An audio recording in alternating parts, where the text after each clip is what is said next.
Everybody, Chris back with Sticks It to the Man Percussion. I've had a lot of people ask me, and I've seen questions asked on a couple different groups that I belong to on social media, how you kind of set up and adjust your bass pedal to get the most play out of it. So I thought I would do a quick video just on how I've got mine. Really not a lot to it. This is a PDP by DW pedal, double series that I've had for about 12 or 13 years. It keeps me going, I like it. It's a chain driven pedal, double springs because it does have the double pedal that attaches to it. And really the only thing that I do, the most important thing to adjusting them is your spring tension. You don't want to have it too tight, but I've got mine, kind of loose actually, to kind of get that throw. But if you kind of look at that bottom nut, you just, loosen up the top one, and then you can tighten the bottom or vice versa, depending on which way you want to go. Mine I've got just barely snug, so that when I have my pedal sitting, I kind of like to keep it at that angle, just above, my ankle, and just so it gets, some bounce back, but not too much on that. And for the double side, I've got it the exact same way. Really, that's about it. When you get them out of the box, it might be just barely loose, or if it's not, I'd like to keep it to where you get about 3 threads up, and that's probably good enough. I was also going to talk about what beaters I use. This one here is sort of a double-sided. It's got felt on one side, it's hard plastic like a Dead Blow on the other. I don't really use that side. That's for if you're playing like, something heavy like metal or, kind of hard rock, which really I don't play a lot of that.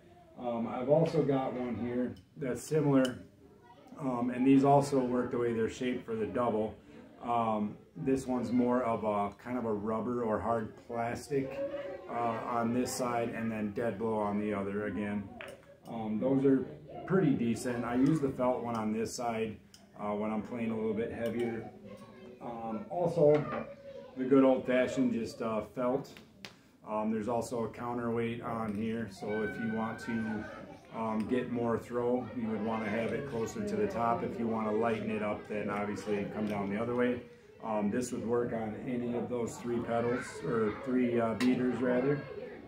And then I've got a new one here. This is the one that I've kind of been trying out. I'm undecided. It's a Vic Firth VKB5 wood shaft felt head.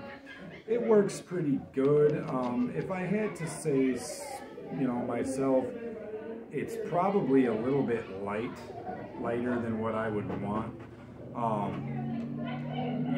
And there's no way to weight it because of the way that it has the wood shaft, the counterweight that you can get. They just don't, you can't put it on there. So unfortunately it doesn't work. But, for playing a little bit lighter stuff, I'm still getting used to it, I guess. But, that's the one I'm working with right now. There's several different kinds that you can get, for depending on what you're playing. But as far as how the pedal is adjusted, I would say just snug up that spring. Keep, if your pedal has the ability to change the angle of the beater, I would keep it somewhere in this level where I've got mine, where it's just kind of sitting above your ankle. You don't want it sitting too far back, because then you have to press a lot farther to get it up to where you need it. And you don't want to have it sitting too far this way, because you're not going to really get any throw out of it. So I would leave it where it's right about there, so that way when you're hitting that pedal, it's got some room for momentum to get a little throw out of it, to give you a good swing towards the batter head of your bass drum. So I hope this helped out. If you haven't done so yet, you can subscribe to the channel. You can also check me out on Instagram. I post a lot of videos and different things, tutorials, and just some fun, me playing along to some songs and stuff. So check it out. Stakes It to the Man Percussion. You guys have a good night. Take it easy.